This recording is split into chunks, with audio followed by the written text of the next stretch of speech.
Okay, so hopefully you guys can come back. And I'm going to read it again, but this time I'm going to read a little more. So let me go back to 121. So this is the book. Okay, this book is called Psyche and Singularity by Timothy Desmond. In my previous reading, it looks like things were cutting off, so I'm going to try again. And Singularity by Timothy Desmond. In my previous reading, it looks like things were cutting off, so I'm going to try again. And we're going to see what happens. So I'm going to, again, this is on Carl Jung's near-death experience, and we'll go into more detail. And then we'll just, hopefully, this time it'll work. Chapter 5, Near-Death Experience at the Cosmic Horizon. Jung's near-death experience. In 1944, Chapter 5, Near-Death Experience at the Cosmic Horizon. Jung's near-death experience. In 1944, Carl Jung suffered a heart attack. Immediately after the episode, lying in a Swiss hospital, he felt his consciousness rise out of his body above planet Earth, specifically the island of Ceylon, now Sri Lanka, so that he was overlooking India. He felt that he was on the point of leaving Earth forever, recalling his glorious view of the various continents. He later calculated how high he must have been in space, at approximately 1,000 miles. It was at that point that he noticed also, floating in space, a brilliantly lit temple, hollowed out from a huge point that he noticed also, floating in space, a brilliantly lit temple, hollowed out from a huge house-sized dark stone, like the one Jung had seen on the coast of the Gulf of Bengal. To the right of the entrance, he recalled, hollowed out from a huge house-sized dark stone, like the one Jung had seen on the coast of the Gulf of Bengal.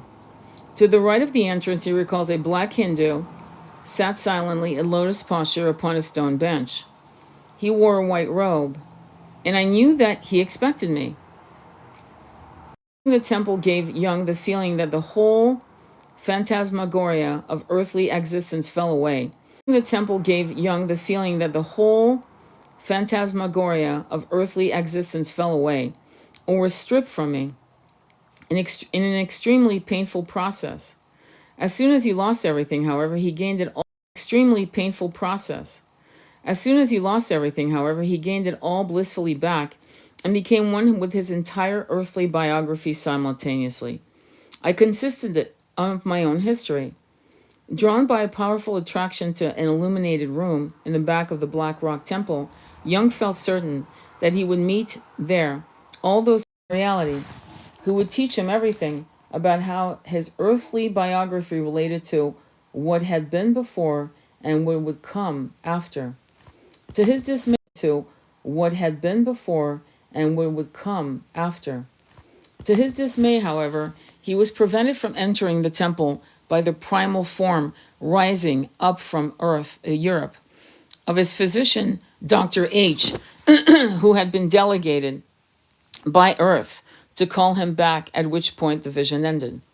Jung describes his thoughts upon returning to his body as thus: disappointed, I thought, now I must return to the box system again. For it seemed to me as if behind the horizon of the cosmos, a three-dimensional world had been artificially built up in which each person sat by himself in a little box. And now I should have to convince myself all over again that this was important. Life and the whole world struck me as a prison, and it bothered me beyond measure that I should be finding all that quiet in order. I had been so glad to shed it all, and now I had to come back about that. I, along with everyone else, would again be hung up in a box by a thread.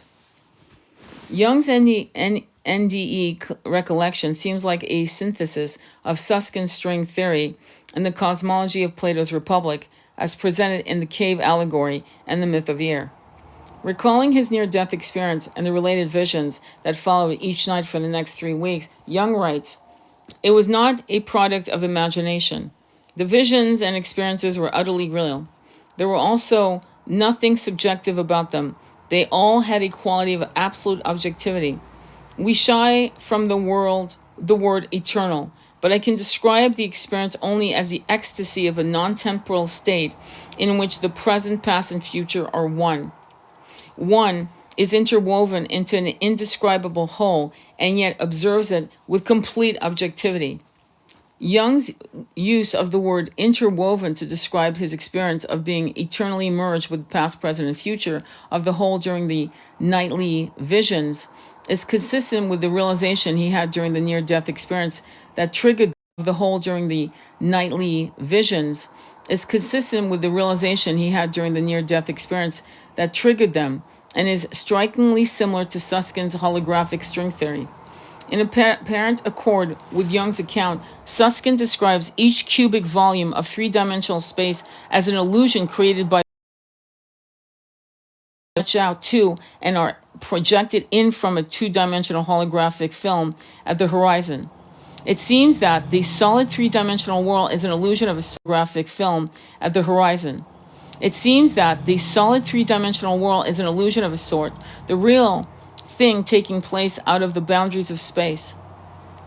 Similarly, Susskind's use of the word vox-related, the three-dimensional analog of pixelated, in another passage to describe the illusion of three-dimensional space resonates with Jung's use of the image of the box system or little boxes. As shocking and counterintuitive as it may seem, Susskind explains the world is not voxelated, it is pixelated, and all information is stored on the boundary of space. But what boundary and what space? Susskind gives the example that from this perspective of someone inside Grant's tomb, the information describing the room is recording on the boundary of that space, meaning the inner walls, floor, and ceiling. However, if we approach that inner boundary of Grant's tomb, we find that the information we are trying to observe recedes out to the next concentric boundary of space, the outer atmosphere of Earth, and so on. And from the boundary of the solar system to the hollow surrounding the Milky Way galaxy to the horizon of the universe. According to the same principle, it is consistent to assume that the living history of planet Earth is recorded on and projected from the outer edge of Earth's atmosphere, which is in fact where Jung had the experience of becoming one with his entire earthly biography simultaneously during his NDE. By itself, this aspect of Jung's experience suggests that where Jung had the experience of becoming one with his entire earthly biography simultaneously during his NDE. By itself, this aspect of Jung's experience suggests that some kind of timeless collective consciousness at the boundary of Earth atmosphere. Susskind openly admits that his holographic principle is contingent on the assumed existence of fundamental strings, six compified spatial dimension, and a megaverse of other universes, all of which are currently and perhaps permanently outside the scope of empirical measuring devices.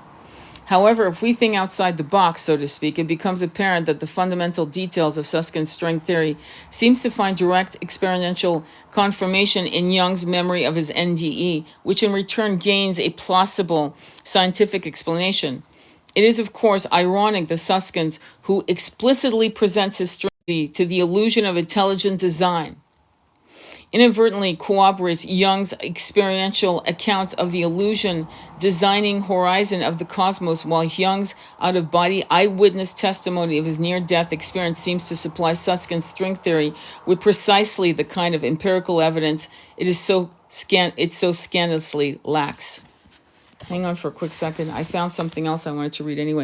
It so scandalously lacks. Hang on for a quick second. I found something else I wanted to read anyway. Can you guys hear me very well, or is it still jumping? Can somebody say whether or not they can hear me well? Red Mama, can you hear me well?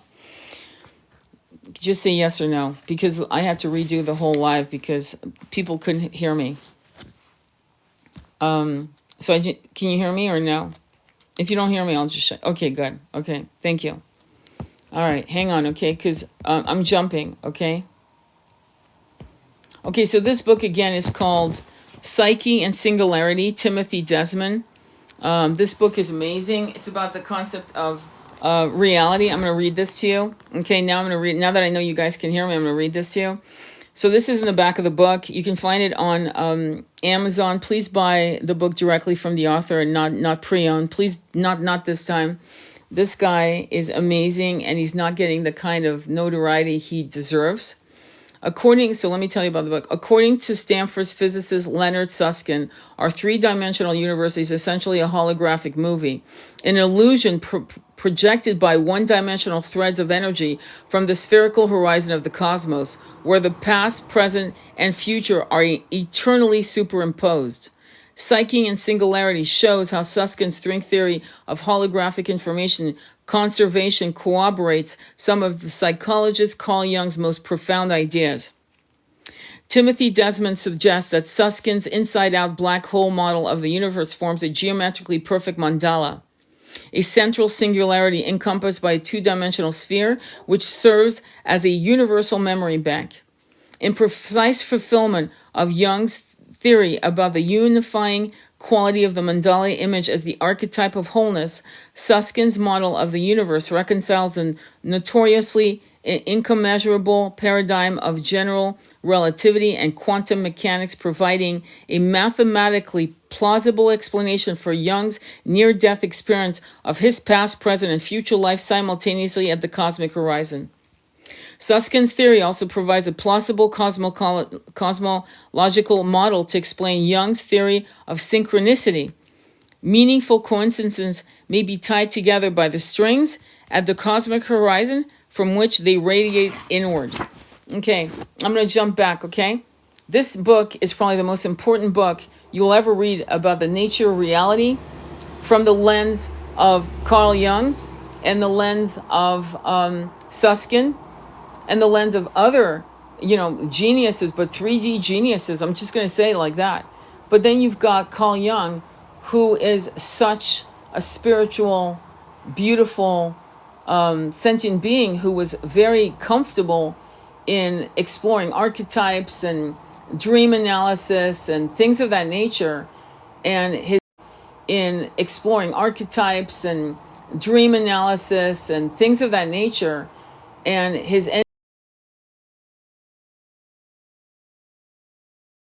ND changed psychology for the better. What I love about Timothy Desmond's take is he combines these concepts and, spirituality, if you will.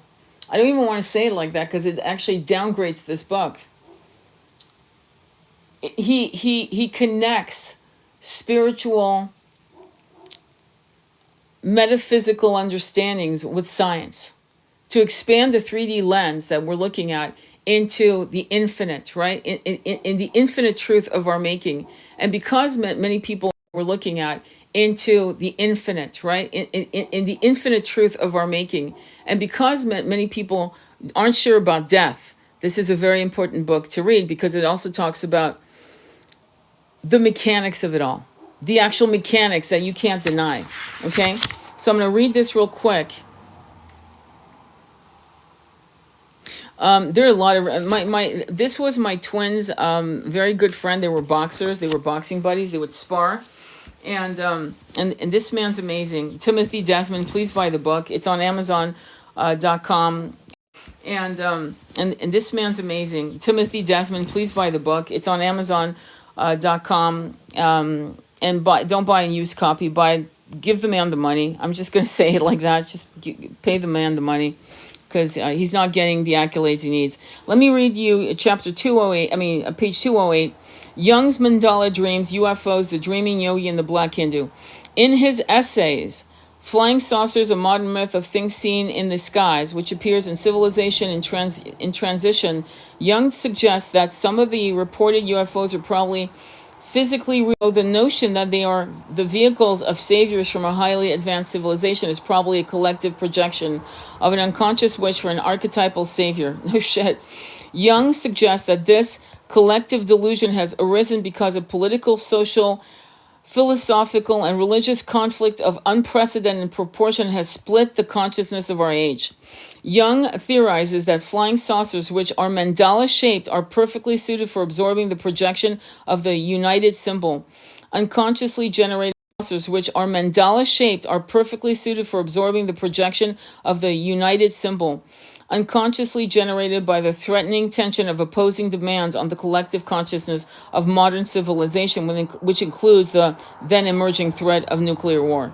It is not surprising that Jung believes some UFOs are realization, which includes the then emerging threat of nuclear war.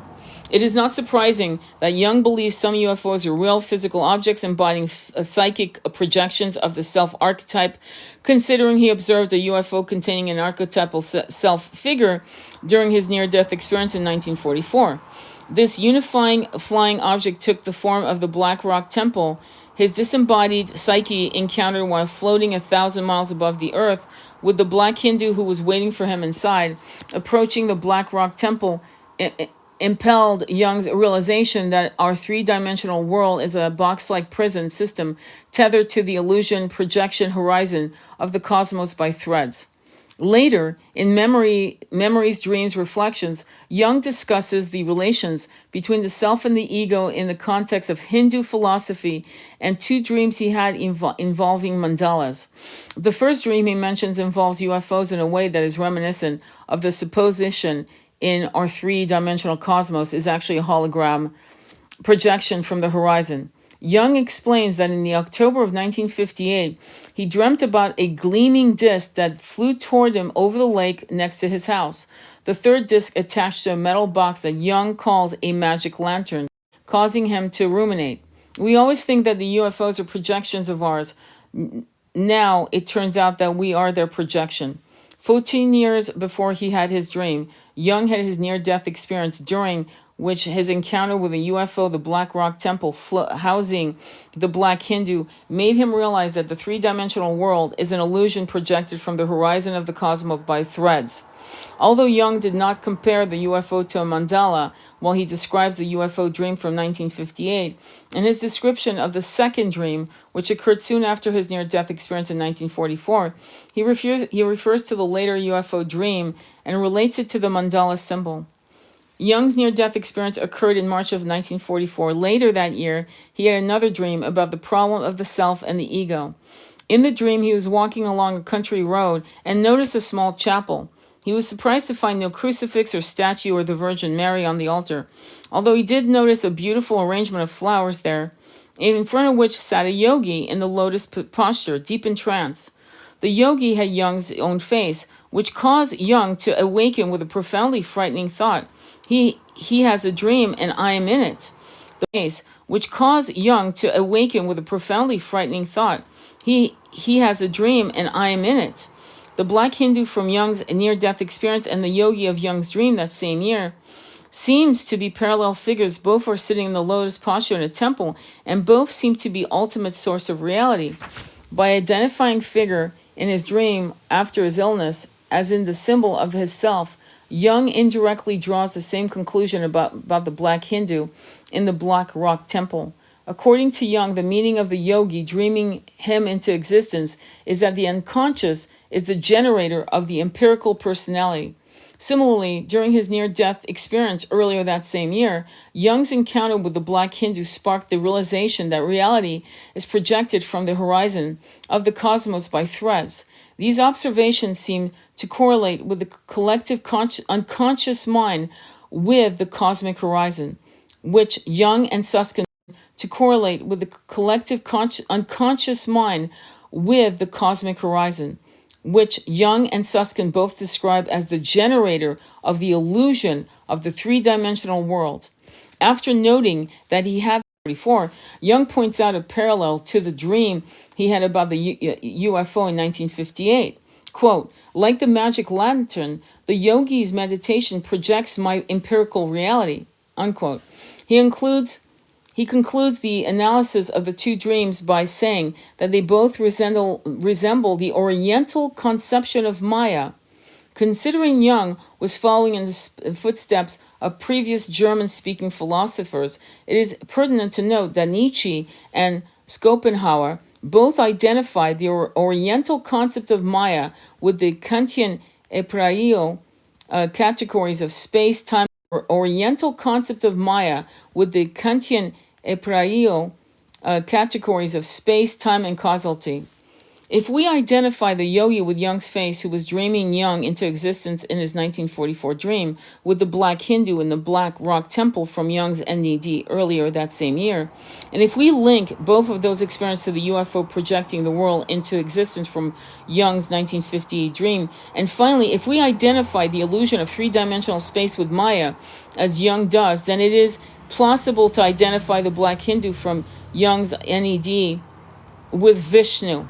Then it is plausible to identify the black Hindu from Jung's NED with Vishnu, who dreams Maya into existence and who exists as the eternal string who interweaves past, present, and future into the Akashic sphere surrounding the universe. Fucking yes. Yes, yes, yes. When I first did the Akashic readings, when I first began doing Akashic readings, they would show me libraries, rows and rows of, just like you would, just imagine a library in infinite space, right? And one day in my meditation, I said, stop showing me this. Stop showing it to me like that. I know you're trying to entertain my 3D brain. Show me how you really are. And it collapsed the library, right? And it showed me a spherical, swear to God, mandala. I kid you not. And it was pulsing like a heartbeat. Like lotus petals, moving and breathing and ever blooming. And that's when I first saw, as far as I'm concerned, how ever blooming. And that's when I first saw, as far as I'm concerned, how the Akashic library actually looks, a mandala. I'm going to stop here for a moment and tell you about Shiva, one of my most favorite stories about reality. Should I or should we continue reading? Actually, let me have you vote. Should I continue or tell you the story of Maya? Because should I or should we continue reading? Actually, let me have you vote. Should I continue or tell you the story of Maya? Because I'm blown away. I'm just blown away. Let me continue, guys. Let me know if you want me to tell you the story of Maya through his student, Shiva's student. According to Jung, the purpose of the two dreams, the dreaming yogi and the UFO with the magic lantern, was to effect a reversal of the relationship between his conscious world, which Jung defines as the field of light centered upon the focal point of the ego, and the collective unconscious, which seems to correspond with the mandala-shaped boundary of the field of light formed by cosmic horizon and central singularity. After all, if the world of ego consciousness manifests as the field of light centered on the ego, then the world of ego consciousness, which is the omnicentric singularity, the event horizon of every black hole, and ultimately the cosmic horizon of our inside-out black hole universe. In short, it appears that the unifying aim of Jung's dream was to help him realize that his conscious ego is projected from the archetype of the self, which is the universal mandala formed by the all-encompassing ego, is projected from the archetype of the self, which is the universal mandala formed by the all-encompassing horizon and omnicentric singularity. Holy shit. Again, this book is called Psyche and Singularity. Holy shit. Again, this book is called Psyche and Singularity by Timothy Desmond. And it's about quantum mechanics, the string theory, and the nature of reality. Like moving out of the 3D perspective, that's for damn sure. And if you're on a spiritual journey, this is a must read. This is actually a must read book, but I think it's worth the effort. Okay, definitely worth the effort. Okay, let me continue. Book, but I think it's worth the effort. Okay, definitely worth the effort. Okay, let me continue. And on the side note, just so you know, he keeps talking about the black Hindu. Okay, let me continue. And on the side note, just so you know, he keeps talking about the black Hindu. In many of my Akashic readings, the highest level of beings are black, like matte black. And I've seen that again and again. So it's wild to see that Carl Jung is dreaming of a black Hindu in a temple floating in space. Okay? And literally damn near 80 years later, thereabouts. I'm personally me. I'm seeing in my Akashic readings sentient beings who are very evolved, who are matte black in skin. So that's interesting to me. And again, when you think about it, the void is black, and from the void creates. Afraid of the void, and yet that's what you step into. You step into the void to co-create. Okay, let me continue with this. In the same way that Susskind's black hole string theory corresponds to and thereby corroborates Jung's near-death experience account. In the same way that Susskind's black hole string theory corresponds to and thereby corroborates Jung's near-death experience account of the cosmic horizon, so too does it corroborate Jung's closely related theory of the mandala image of the self. Further evidence in favor of Jung's mandala theory, and by extension Susskind's black hole string theory, come from the fact that Susskind's theory emerged historically in precisely the kind of extremely polarized situation from which Jung says compensatory mandala images typically emerge. We saw above how both general relativity and quantum theory use the mandala of the unit circle and the related rhenium sphere to transform opposites into each other so as ultimately to unify them, i.e. space and time, particle and wave. Nevertheless, despite so as ultimately to unify them, i.e. space and time, particle and wave. Nevertheless, despite conceptually reconciling pairs of opposites around the unit circle in their separate scales of the universe, the very big and the very small, those two fields of physics, general relativity and quantum mechanics, remain incommensurable with each other, unless, of course, we accept the empirical, unverified by conventional standards, but mathematically consistent claims that string theory is a genuine theory of quantum gravity.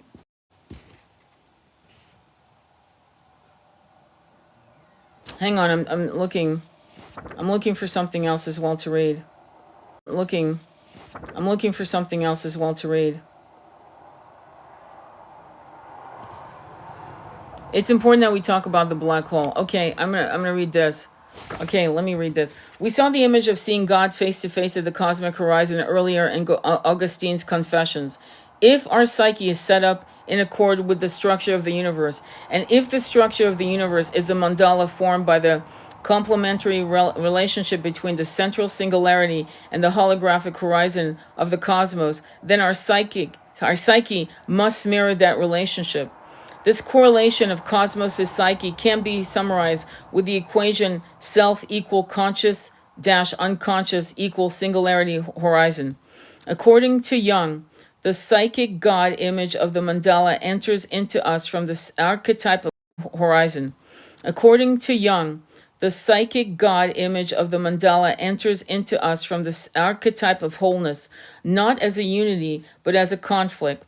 True to Jung's theory, the cosmic mandala of a black hole did indeed enter into Susskind's ego consciousness as a personal conflict with Stephen Hawking's war, my battle with Stephen Hawkins to make the world safe for quantum mechanics. In exact agreement with Jung's description of the psychological situation from which mandala images typically emerge in the conscious psyche, Susskind's black hole string theory psychological situation from which mandala images typically emerge in the conscious psyche, Susskind's black hole string theory entered his mind after an initial conflict with Hawking over the most fundamental principles of information conservation, also known as reversibility. In this case, what Jung refers to as the dark half of the mandala, God image, is represented by Hawking's former claim that black holes swallow information, light, while the opposing view that God is light is represented by Susskind's victorious claim that black hole information and release it with the ongoing Hawkins radiation. By mathematically reversing it with the ongoing Hawkins radiation. By mathematically reversing the description of that physical process, Susskind describes how the information that escapes the observable universe after expanding past the cosmic horizon is simultaneously conserved there on a kind of holographic film and projected back by fundamental is simultaneously conserved there on a kind of holographic film and projected back by fundamental threads that form the cosmic microwave background radiation, which manifests as the cymatic hologram of three-dimensional space. And this is why we can manifest. This is actually why it's explaining it. Jung says that soon after the initial disagreement between personalities, the ego, who is eventually is that the subjective conflict is only a single instance of the universal conflict of opposites. In line with Jung's diagnosis, Susskind is that the subjective conflict is only a single instance of the universal conflict of opposites. In line with Jung's diagnosis, Susskind explains how his personal clash with Hawkins was almost immediately followed by the insight that their personal disagreement over the issue of information conservation in black holes represent a universal conflict between two conflicting theories that describe the physical universe, general relativity, and quantum mechanics. Susskind explains that the first time he heard Hawkins present his theory that black holes devour information was in the attic of a mansion in San Francisco, which belonged to a motivational speaker, Werner Herrnhardt, who used his wealth to host high-level theoretical physics conferences. The correlation with Jung's theory of the compensatory mandala images are manifest in certain key phrases Susskind uses to explain the aftermath of that meeting, during which he realized that Hawkins had discovered a clash of principles that rivaled the great paradoxes of the past. Hawkins realized that the equivalent principles, i.e. information conservation, upon which quantum Hawkins realized that the equivalent principles, i.e. information conservation, upon which quantum mechanics validity is specially dependent, is violated by the information swallowing black holes predicted by general relativity. According to Susskind, the paradox could bring down the whole structure, or reconciling the two would bring deep new insight into both. Susskind explains that the clash created an unbearable itch, and that reconciling the principles of quantum mechanics with those of relativity was the great problem of our generation. Convincing Hawkins of his task became Suskind's obsession, and he was certain that the key was not to abandon quantum mechanics, but to reconcile it with the theory of black holes. He found it intellectually intolerable to leave quantum mechanics and general relativity with Jung's compensating mandala theory. The decades-old conflict between the previous irreconcilable mathematics of general relativity and quantum mechanics was brought to an extreme impasse and then arguably resolved within developing mathematical description of mandalic black holes, according to Jung. We know from experience that the protective circle, the mandala, is the traditional antidote from chaotic states of mind. The situation in the physics community is therefore ideal for invoking compensatory mandala imagery.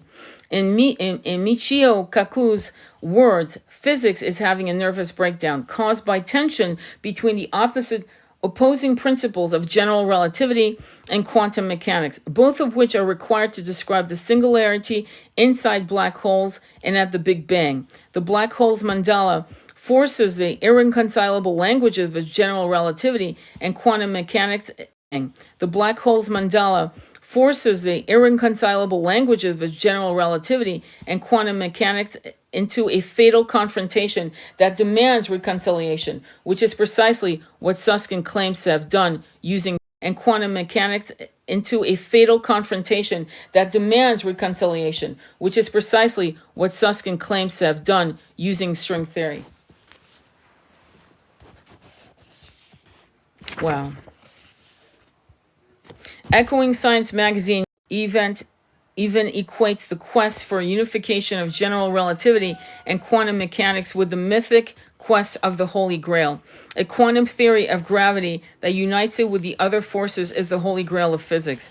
In another book, he writes, for ages, the Holy Grail of physics has been for search for unifying themes that can explain the complexities of the universe in the simplest, most coherent fashion. Brian Greene, employs the same mythic metaphor of the universe in the simplest, most coherent fashion. Brian Greene employs the same mythic metaphor in the elegant universe, in which, referring to string theory, he writes that today's physicists are in possession of what may well be the holy grail of modern science, but they can't unleash its full predictive power until they succeed in writing the full instructional manual. In context of Jung and Pauli's psychological theory, it is possible to suggest in writing the full instructional manual.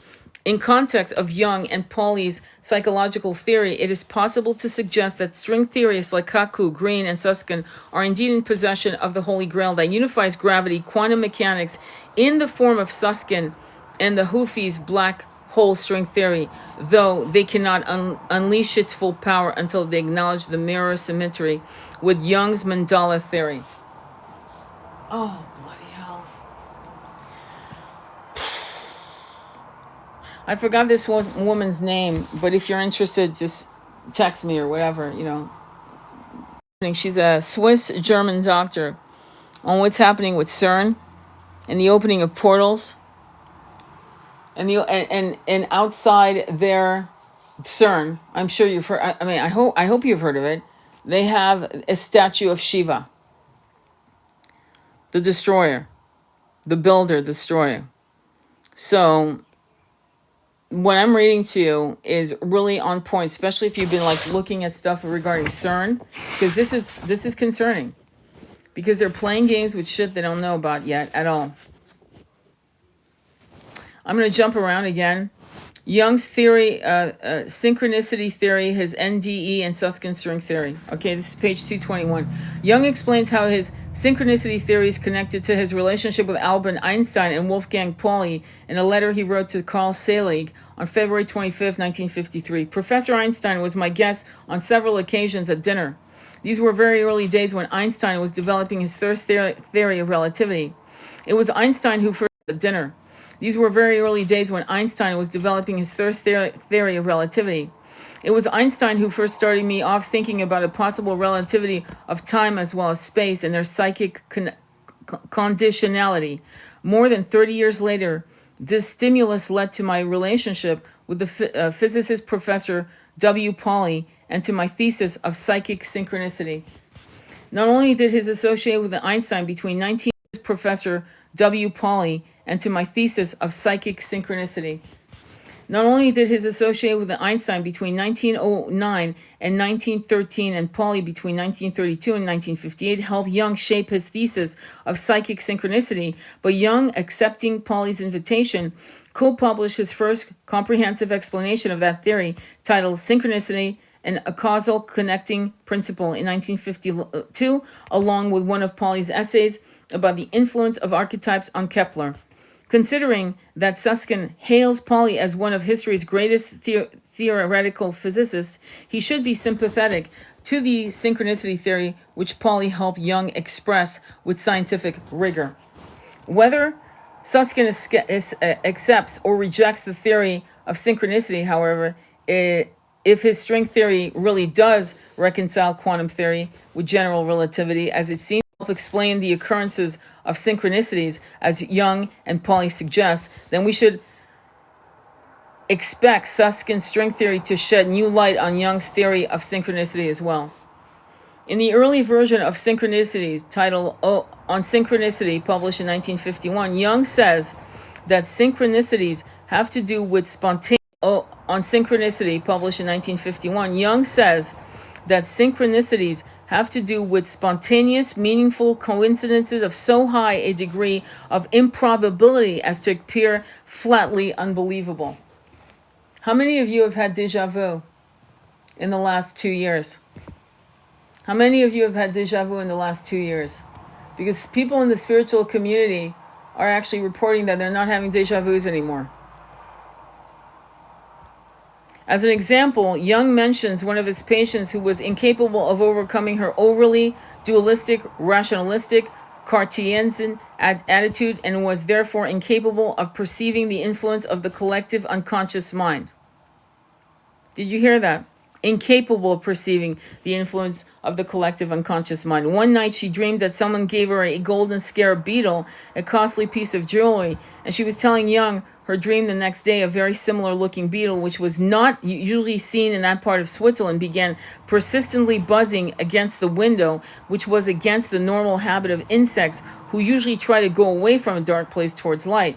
Jung opened the window, let the beetle fly in, and caught it in his hands, and then handed it to the patient, saying, "Here is your scarab." Even to the stubborn Cartesian intellect of his patient, the apparent meaning handed it to the patient, saying, "Here is your scarab." Even to the stubborn Cartesian intellect of his patient, the apparent meaningfulness of this coincidence seemed to result from something more than blind chance. Holy shit, I'm getting chills. This is why we can actually manifest anything, which helped her overcome her ostensibly rational doubts about the reality of the organizing influence of archetypes underlying mind and matter. Mind and matter. Remember, thought become matter. In Synchronicity, which followed the next year, Jung explains that the beetle symbolizes the archetype of rebirth. The ancient Egyptian book of what is in the netherworld describes how the dead sun god changes himself at the 10th station into Kepri, the scarab, and then at the 12th station mounts the barge which carries the rejuvenated sun god into the morning sky. Jung's patient's psychic life had been dead, but was rejuvenated by a synchronicity which concealed the world around her. Although the patient's particular synchronicity pointed specifically to the rebirth archetype symbolized by the scarab, all synchronicities ultimately point to the ultimate archetype of wholeness through the union of opposites, because all of them indicate a meaningful union of the overarching opposition between our mental life, psyche, and the physical world around us, cosmos. The unitary dimension of existence, and the physical world around us, cosmos.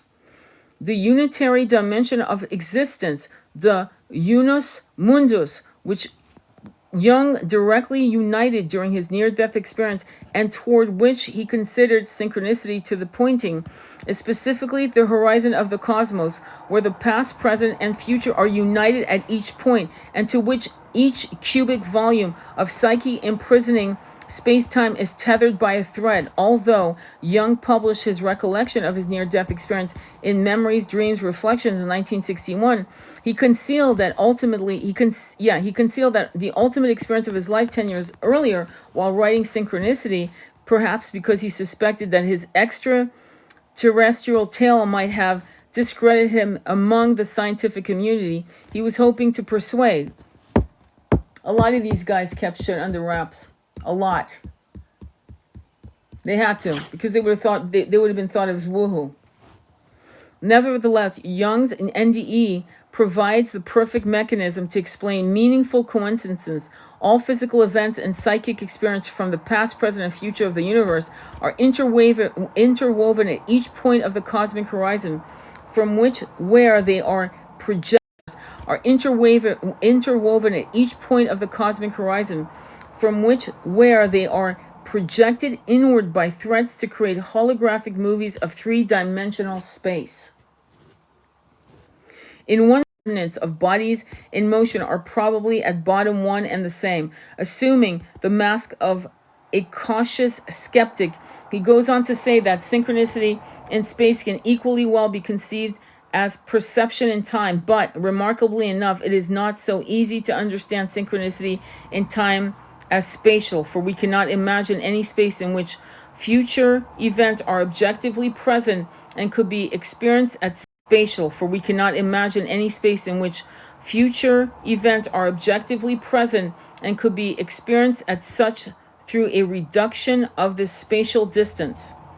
Jung does not have to imagine a space in which future events are objectively present, because he directly experienced the past, present, and future simultaneously in which future events are objectively present, because he directly experienced the past, present, and future simultaneously at the cosmic horizon during his near-death experience in 1944. Moreover, in response to Jung's claim that we cannot imagine a reduction of the spatial distance separating the present from the future according to special relativity, the more closely an observer accelerates towards the absolute speed of light, the more compressed the entire cosmos, including galaxies, appears in the direction of travel, aberration, and the slower time seems to flow, so that according to David Bohm, from light's perspective, you would find that the two ends of the light ray would have no time between them and no distance, so they would represent immediate contact. Find that the two ends of the light ray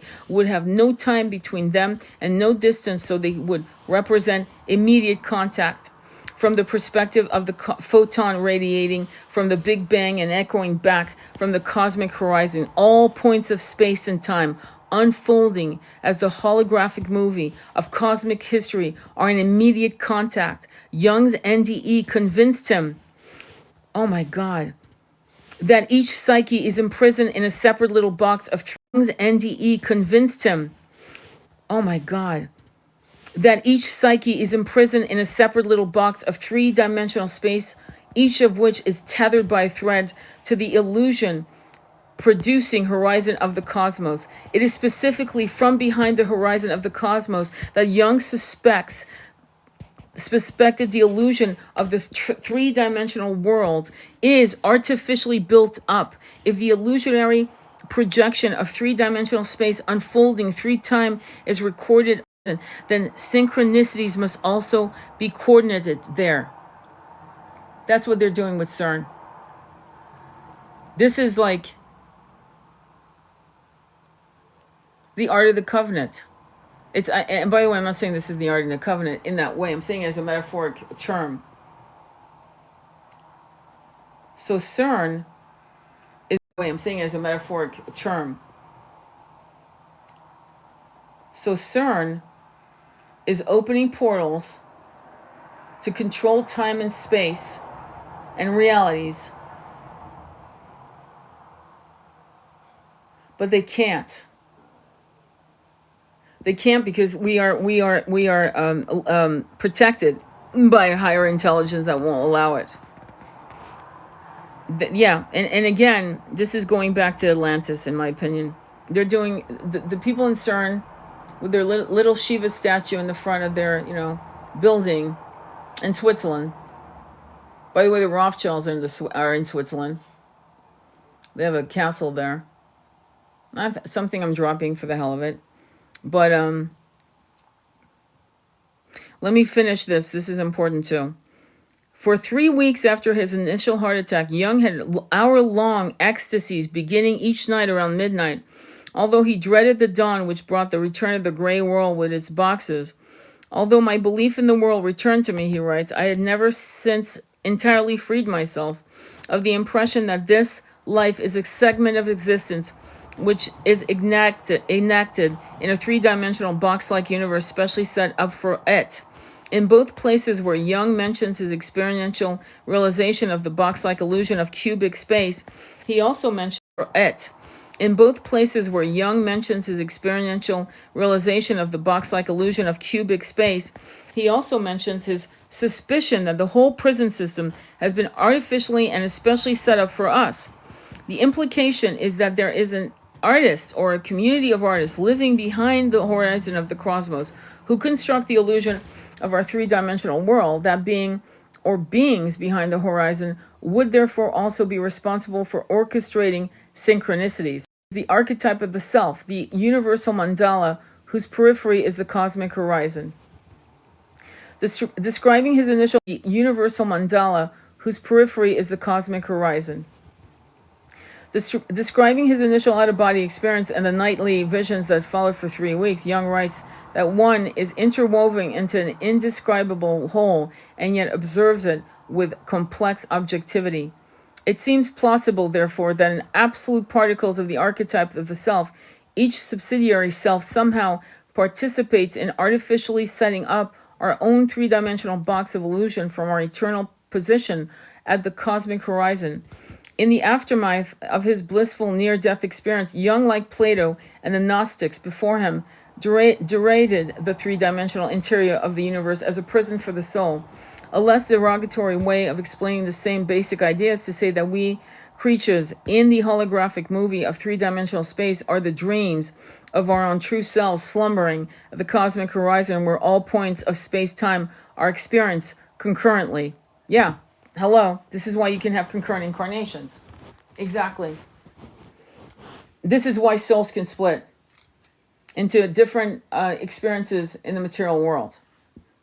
I mean, that's it. This simultaneous awareness of all of the quantifiable points in space-time manifests as the qualitative experience of all of the quantifiable points in space-time manifests as the qualitative experience of infinite bliss. At the climax of Jung's near-death experience, just as he was about to enter the Black Rock Temple floating in space and learn about his past, present, and future from the Black Hindu and the other people to whom he belonged, in reality he was stopped by the primal form of his physician, Dr. H., who had been delegated by the earth to call him back. And although Jung presumed that he was also in his primal form, he did not observe it directly. The idea of a primal form as an intermediary between the body and the soul may help relate Jung's synchronicity theory to Susskind's string theory of holographic information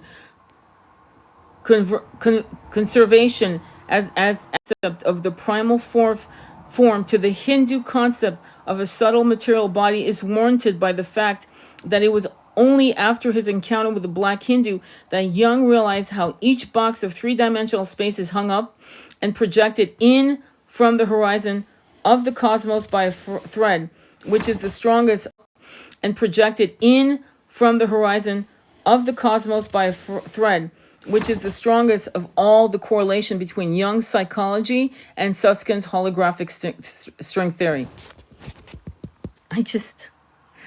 Wow. As discussed above, the Vishnu-centric form of Hindu cosmology features a megaverse of bubble universes, each of which consists of a Vishnu avatar in the of Hindu cosmology features a megaverse of bubble universes, each of which consists of a Vishnu avatar in the center, surrounded by 8 concentric spherical shells of increasingly subtle material elements: earth, water, fire, air, ether, which Krishna, the original Vishnu and archetypal self, describes in the Bhagavad Gita, which Krishna, the original Vishnu and archetypal self, describes in the Bhagavad Gita. The primal form Jung mentions in the context of his near-death experience is similar to what the Vaishnava philosophy describes as a subtle material body made of mind, intelligence, and false ego that carries the soul or self from one gross body made of earth, water, fire, and air to the next after death. The soul or self from one gross body made of earth, water, fire, and air to the next after death. The ether sphere serves as the intermediary realm from which the cosmic mind projects the grosser elements inward. Moreover, in the same series of verses in which Krishna describes the 8 material elements, he also compares himself to a string hung like pearls, and he furthermore identifies himself with the fundamental sound vibration of the ether elements, the syllable Om. According to a related classic Vaishnava philosophy, Srimad Bhagavatam, each elemental sphere is 10 times wider than the grosser elements before it, which seems to correspond to the way the fabric of space-time is expanding at an exponential rate. The wider the circumference of the sphere of space we perceive around us, the faster it is essentially expanding away from Earth, which represents the increasingly subtle material elements in the Vaishnava model. When the expansion of space-time reaches the speed of light at the cosmic horizon, the material universe ends and the eternal world begins. At the cosmic horizon, the material universe ends and the eternal world begins. Wow. Reinforcing the parallel between the Vaishnava world begins. Wow. Reinforcing the parallel between the Vaishnava concept of a subtle body and Susskind string theory, we also saw earlier that in the Brihadaryan Laka Aruni asked, do you know the string on which this world and the next, as well as all beings, are strung together? Holy fuck. Holy fuck. This is why this is why many people went to the Hindu religion, because it was talking about planetary cosmology, metaphysical metaphysical science, and I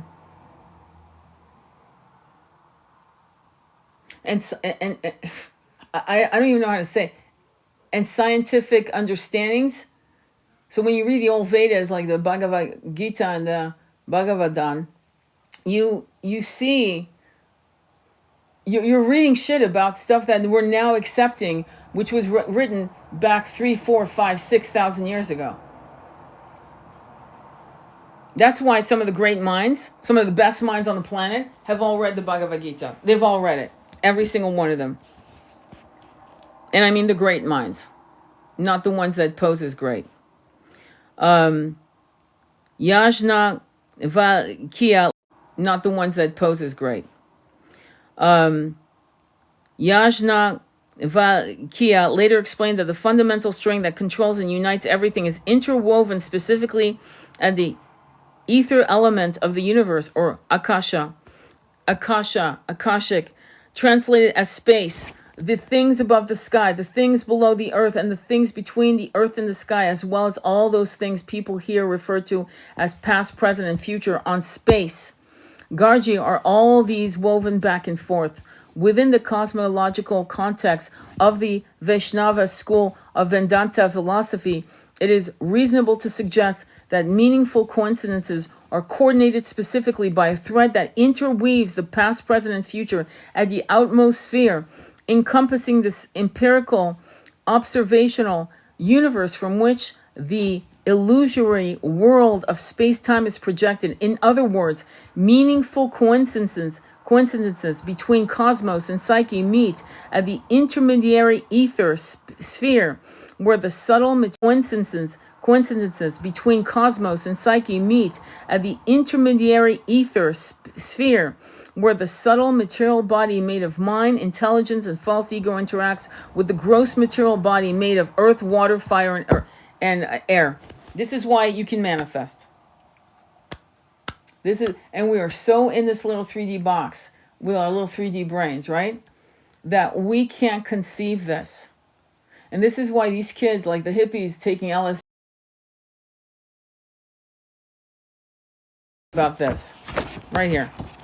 They were talking about this stuff.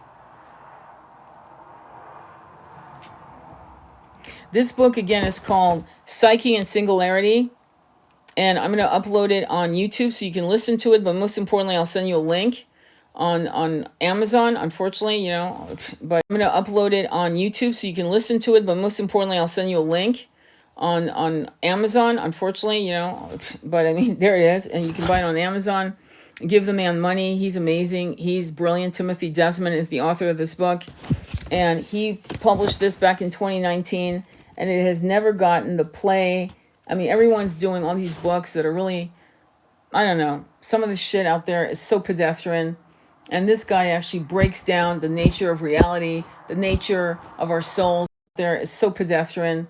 And this guy actually breaks down the nature of reality, the nature of our souls, the nature of how we can probably stop the violence of reincarnation into 3D, right? And there are multiple aspects to it, but one of them is to understand the mechanics of this book. This was my beloved's, he loved this book. I mean, he's got markings all over this book and lines, and he loved this book to pieces. I'm going to go ahead and continue reading a little bit more. And again, I urge you to buy this book. This is a must-read. Like, everyone should read this book. And it's a book you take your time with, you take your time. It's something you digest. Hang on, okay, I'm looking at Vaishnava Vedanta cosmology. I'm going to go back to page 61, and then we're going to go to 66. Okay, 61. It's called Vaishnava Vedanta cosmology. So we just were in the 200s, and I'm going to go back to this because it talks about early Indian cosmology, and I think it's important to understand it. Okay? So this is chapter 3, philosophical precedents for the Jung Susskind thesis. According to Jung, the great... So this is chapter 3, philosophical precedents for the Jung Susskind thesis. According to Jung, the great works of religion, philosophy, art, and science that have flowed periodically throughout world history all rose into the conscious minds of their desperate creators from archetypes that remain the same beneath the changing currents of the cultures they inspire. Susskind's holographic string theory certainly seems to qualify as an important idea, changing currents of the cultures they inspire. Susskind's holographic string theory certainly seems to qualify as an important idea in the history of physics, so it must possess some historical antecedents. If Jung's theory of the archetype is correct, moreover, if the synthesis of Susskind's cosmology and Jung's psychological presented here is valid, then it too must have some prototypes from the past. And indeed, the Jung-Susskind synthesis does seem to be clearly preserved by the I'm like, I can't talk. I'm just going to jump to Vaishnava Vedanta cosmology. In the Vaishnavas, or Vishnu-centric school of Vedanta philosophy, which is based on the authority of the Vedic dialogues, the supreme god is called Vishnu. Each of these innumerable but equally potent forms are eternally forms of the supreme god is called Lakshmi. Each Lakshmi-Vishnu couple, such as Radha Krishna and Sita Rama, eternally presides over a separate spiritual planet, Vaikunda Loka, each of which is populated by an ecosystem of spiritual species, the form of each member of which is made of eternal knowledge and bliss. The self-effulgent radiation of all of the spiritual planets creates the spiritual sky ocean known as the Brahma Yochi, or Brahman, according to A.C. Swami Prabhupada. In the 15th chapter of the Bhagavad Gita, the real picture of the material world is given. The Supreme Lord said there is a banyan tree which has its roots upward and its branches down, and the Vedic hymns are in its leaves. One who knows this tree is the knower of the Vedas. We have experience of a tree whose roots are upwards if one stands on the bank of a river or any reservoir of water. He can see that the tree reflects in the water are upside down. The branches go downward and the roots upward. Similarly, this material world is a reflection of the spiritual world. The material world is but a shadow of reality. If the material world is the inverted reflection of the spiritual world, there should be a mirror symmetry between the laws of physics that govern matter and the psychological laws that govern psyche. In agreement with that line of thinking, the Vaishnava Vedanta psychological laws that govern psyche. In agreement with that line of thinking, the Vaishnava Vedanta philosophers explain that the material world is the inverted, shadowy reflection of the spiritual world because the material world is Vishnu's dream, which indicates from a Jungian perspective that the material world is the unconscious mind of God, the dynamics of which are mathematically modeled by physics. According to this Vaishnava cosmology, an internal Vishnu avatar called Kada no Da. According to this Vaishnava cosmology, an internal Vishnu avatar called Kada no Da Kashiya Vishnu, also known as Mahavishnu, occasionally descends from the spiritual world and falls asleep on the waves of the causal ocean, a kind of temporary coagulation of the infinite expanse of Brahman. From the pores of his skin, the sleeping form of Mahavishnu exhales and inhales a megaverse, tattva, of bubble universe, Brahmandas, each of which manifests his dreaming potency, Yoga Nindra. Each universe bubbling into Mahavishnu's dream is centered around another Vishnu avatar, Garbho Dagaschi Vishnu, who further expands into an omnipresent particle of Avatar, Garbo Dagaschi Vishnu, who further expands into an omnipresent particle of infinite intelligence, Shiro da Kashira Vishnu, or Paramatma, the Supersoul, located in the center of every material and spiritual atom in all of the material universes. I'm sorry, guys. Parahatma is simultaneously all of the waves in the infinite ocean of pure potentiality. Brahman, underlying Atma, is simultaneously all of the waves in the infinite ocean of pure potentiality. Brahman, underlining all manifest realities, including the causal ocean of material energy. According to the Gaudiya Vaishnava school of Vedanta, each form of Vishnu is inconceivably simultaneously one within all and different from all material and spiritual atoms, a fundamental tenet summarized in the slogan Ashitya Beda Beda Tattva. That same basic doctrine is expressed in the infinitely powerful points of personal consciousness is one with the impersonal waves of consciousness is one with the impersonal waves of precognitive bliss, which is structurally similar to the particle wave paradox of quantum mechanics. In the Vaishnava philosophy, individual souls known as jivas or atmas are infinitesimal atoms of eternal personal consciousness, each of whom has all the qualities of the supreme atma from which they expand, which means, moreover, that each soul is also merged with the impersonal waves of Brahman. Occasionally, some souls abuse their free will in the spiritual world and thus fall into Mahavishnu tempestuous dreams, from which they must struggle their way back up their original spiritual form by suffering through the egregious cycle of physical reincarnation, samsara, with its fourfold miseries of birth, death, old age, and disease. Each material universe in the Vaishnavas model consists of 8 concentric spheres of increasingly subtle material elements: earth, water, fire, air, ether, mind, intelligence, and false ego.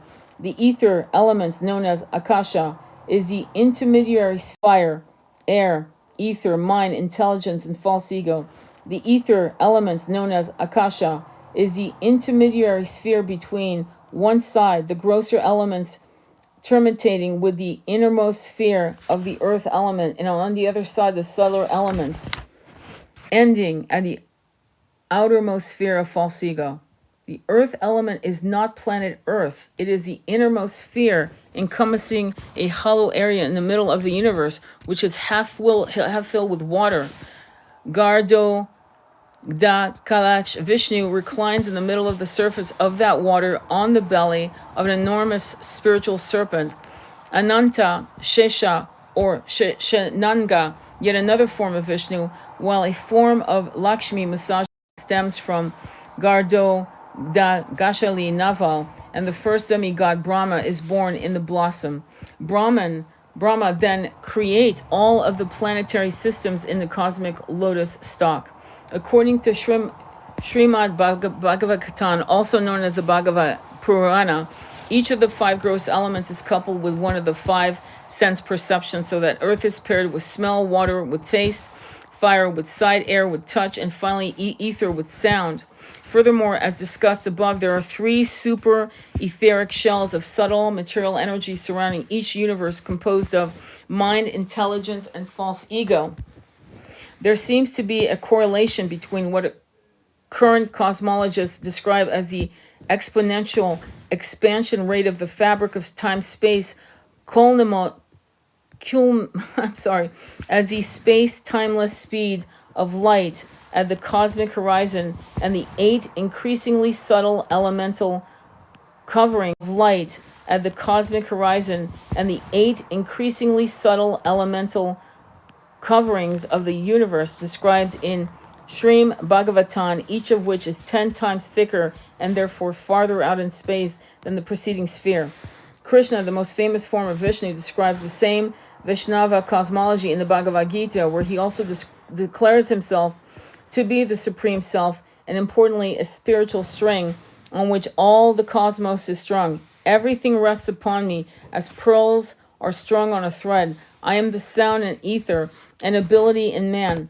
Later in the Bhagavad Gita, Krishna says, I am the Self, O Gu Dagesha, seated in the hearts of all creatures. I am the beginning, the middle, and in the end of all beings. In both the Bhagavad Gita and the Srimad Bhagavatam, Krishna claims to be and is described by others as the ultimate self, the original Vishnu, whose omnicentric Purusha avatars, Maha Vishnu, and carry on the business of manifesting the bubble cloud of material universe.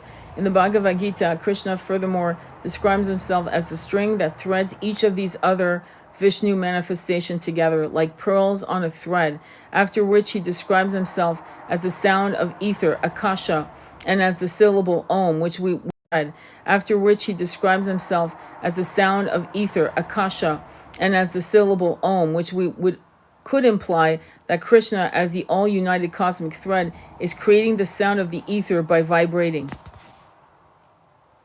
In the Brihadaranya Upanishad, another text from the Vaishnava Vedanta tradition, Udalaka Aruni asks Patakala, do you know the string and the next as well as all beings are strung together?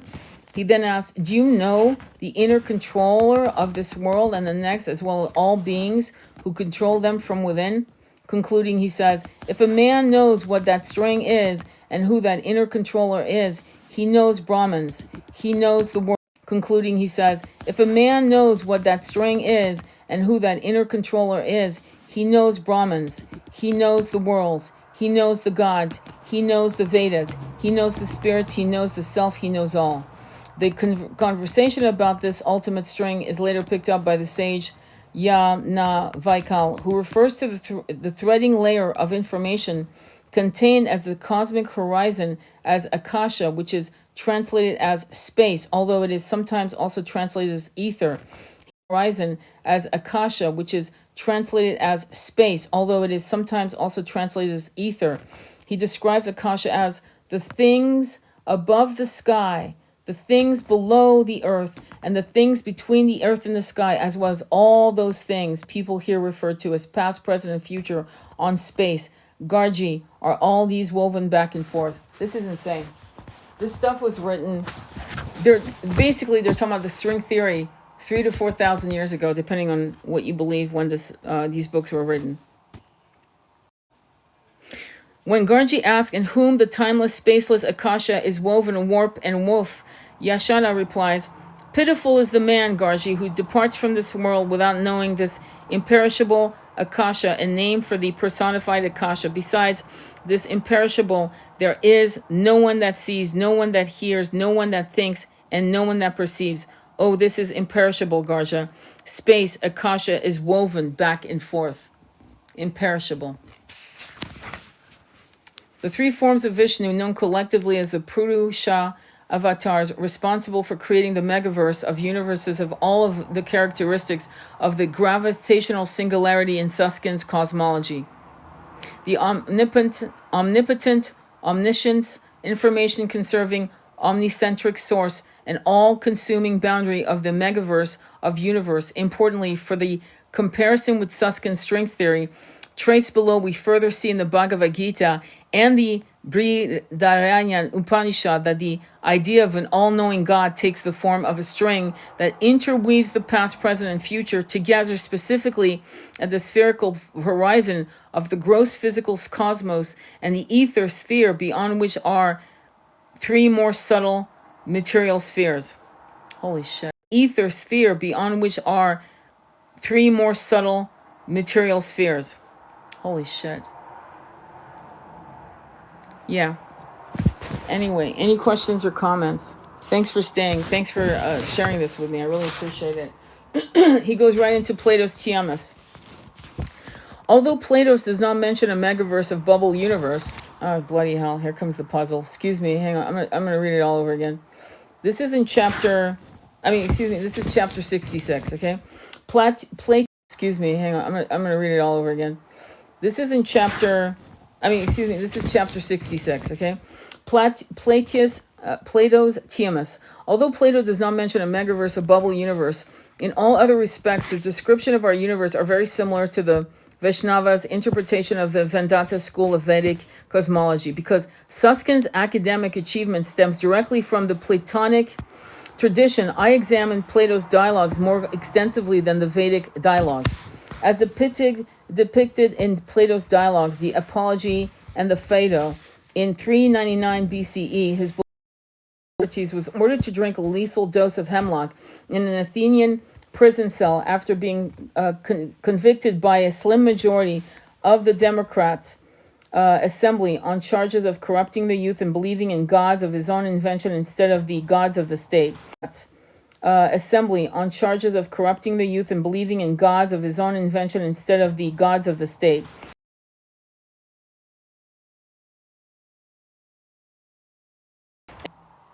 Plato resurrected his martyred master in the literary masterpiece of his dialogues. Socrates is the star of almost all of Plato's dialogues, with a notable exception in the Tiamus, which features the Pythagorean philosopher and astronomer Tiamus explaining to Socrates and two others that on this wise using the language philosopher and astronomer Tiamus explaining to Socrates and two others that on this wise using the language of probability, we may say that the world came into being, a living creature truly endowed with soul and intelligence by the providence of God. Tiamus describes the soul of our three direction from the central point to the circumference. Such was the whole plan of the eternal God about the God, the cosmos that was to be. He made it smooth and even, having a surface in every direction, equintastic from the center, a body to be. He made it smooth and even, having a surface in every direction, equintastic from the center, a body entire and perfect and formed out of perfect bodies. And in the center he put the soul, which he diffused throughout the body, making it also to be the exterior environment of it. And he made the universe a circle, moving in a circle. Like the central soul of the universe in Tiamus vision, so does the omnicentric singularity of the Big Bang, as described by Susskind, diffuse throughout the spherical body of the universe, while at the same time occupying each point of the exterior horizon from which it echoes inward on threads that produce the holographic illusion of the corporal world. Tiamus, who does not explicitly mention cosmic threads, nevertheless goes on to provide what can be interpreted as more parallel with the Big Bang cosmology. Now, when the Creator had framed the soul according to his will, he formed within her the corporal universe and brought the two together and united them center to center.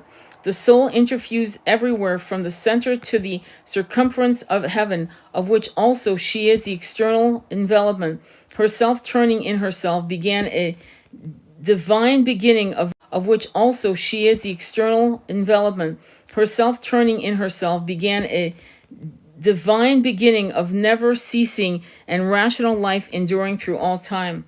Tiamus reaffirms that the soul of the universe is interfused everywhere, specifically from the center of the circumference of the universe.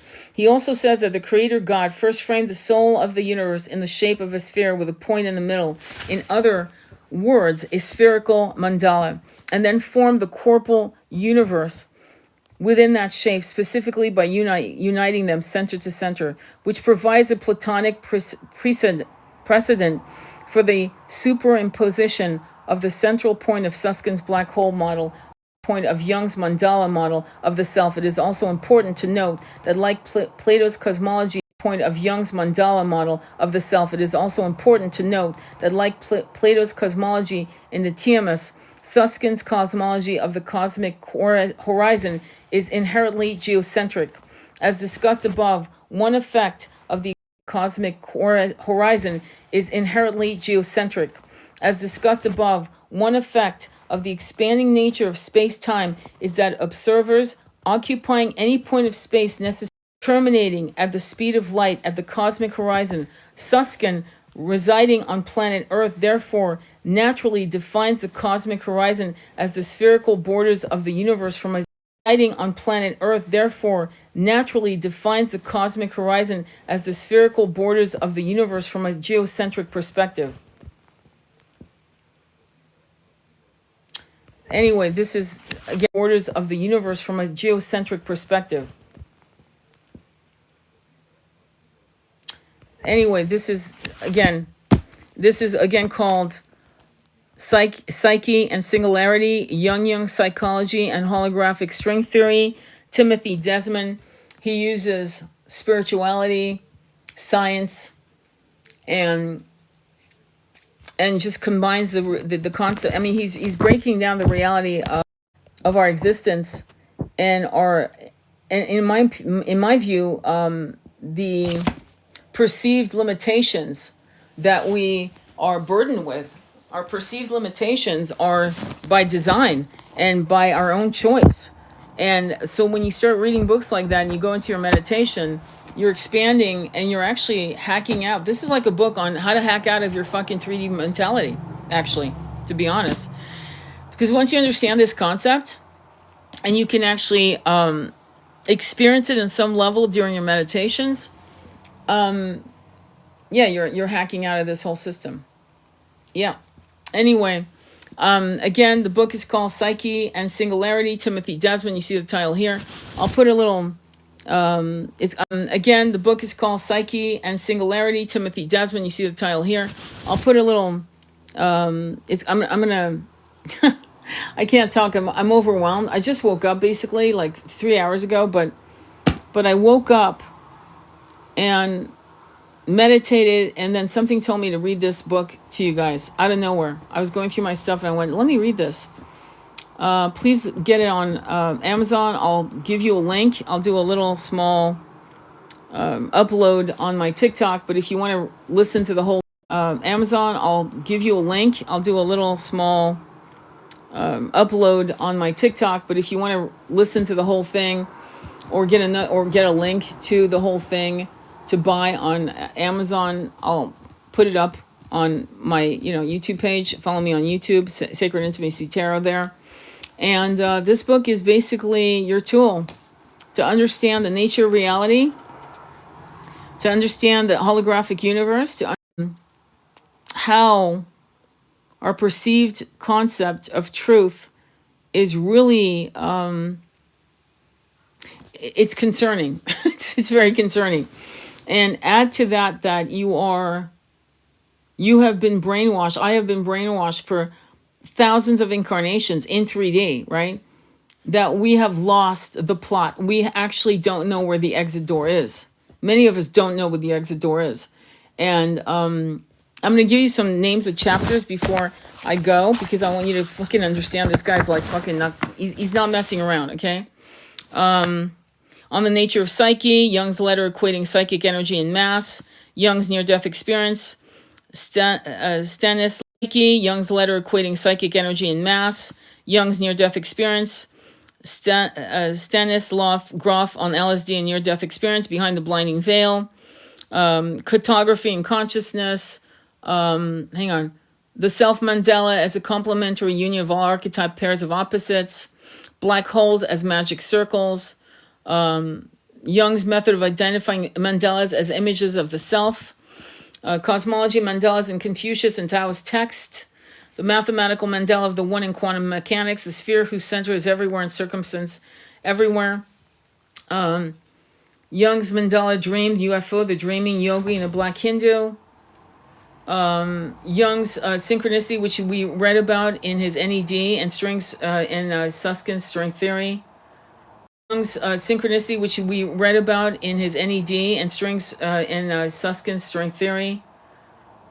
And now we know, okay, now we know, all right, why CERN, okay, CERN in Switzerland has a Shiva statue outside of its building. It understands that these guys were talking about string theory and the nature of reality and the nature of and how we live and how we express our experiences with the dilution of truth. We're completely our experiences with the dilution of truth. We're completely, we once we come into the mass of these forms, we actually devolve. We go through a massive corrupted lobotomy. And the problem that we've been having is that we've been going through the looping mechanics of jumping back into these bodies time after time after time, not understanding what we're supposed to do. This was supposed to be a temporary reality, and we've made it collectively as a reality of experiences through incarnations as something that continues and continues. The next book, it's a very dangerous book, but I am going to read the beginnings of it because it's called Pawns in the Game. It's called Pawns in the Game by William Guy Carr. It is not politically correct. I'm just going to tell you that right off the bat, but I'm just going to read the introduction because it has me, again, this was another book that my beloved adored. And I'm going to start with, if you're like totally anti conspiracy theorist, if you think that, by the way, the CIA coined conspiracy theorist to shut people down, just so you know, so at least know where that term comes from and who created it. But I'm going to read you introduction, the international conspiracy. If what I reveal surprises and shocks the reader, please don't develop an inferiority complex, because I am frank to admit that although I have worked since 1911 trying to find out why the human race can't live in peace and enjoy the bounties and blessings God provided for our use and benefit in such abundance, it was 1950 before I penetrated the secret that the wars and revolutions which scourge our lives and the chaotic conditions that prevail are nothing more or less than the effects of the continuing Luciferian conspiracy. Prevail are nothing more or less than the effects of the continuing Luciferian conspiracy. It started in that part of the universe we call heaven, when Lucifer challenged the right of God to exercise supreme authority. And I'm going to jump. Very few people seem to appreciate that Lucifer is the brightest and most intelligent of the heavenly hosts, and because he is a pure spirit, he is indestructible.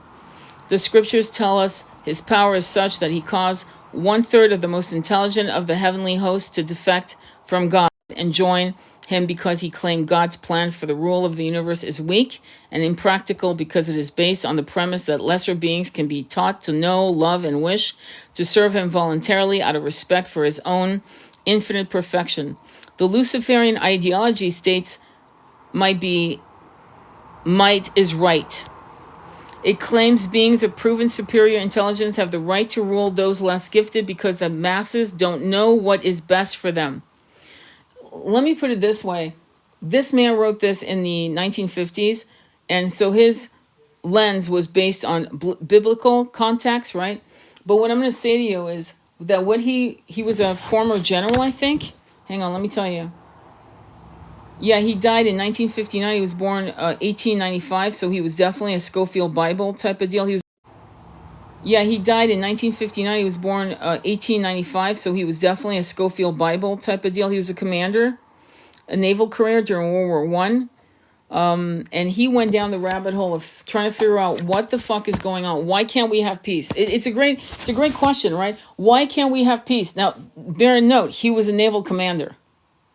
And he's asking the question, why can't we have peace? What is making this machine insist on creating wars time after time after time? Now, in the movie Citizen Kane, I'm going to just go off the beat for a minute. Creating wars time after time after time. Now, in the movie Citizen Kane, I'm going to just go off the beat for a minute. In the movie Citizen Kane, directed and starred by Orson Welles.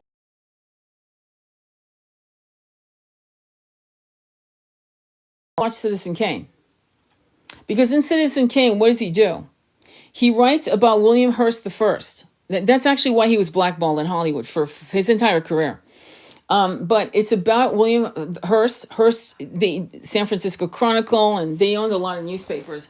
And he talks about how, in the movie, it's about how this man creates wars in South America, quote unquote, to sell more newspapers. Swear to God, that's what the movie's about, essentially. Essentially, and when they realize I guess they weren't reading his screenplay. He just made it. And they were like, oh, fuck, and he was blackballed. But that's what it's about. It's about selling newspapers, in other words, wars create money. Not just money in terms of equipment to wage war, but money in terms of how people buy things, newspapers, information, alcohol, because they don't want to be sober anymore. Things of that nature are heightened. And so again, this book is called Pawn in the Games. And it's another important book. But the book I read today was Psyche and Singularity by Timothy Desmond. And follow me on YouTube. I'll have this up. And, oh, hang on. Let me see here. I'm seeing Andromeda Flame. If you want to come up and talk about whatever you want to talk about, it'd be great. But if not, we can do another live some other time. But yeah, so any questions or comments about this book? Did you find it interesting? Because I know this is like scholarly reading, but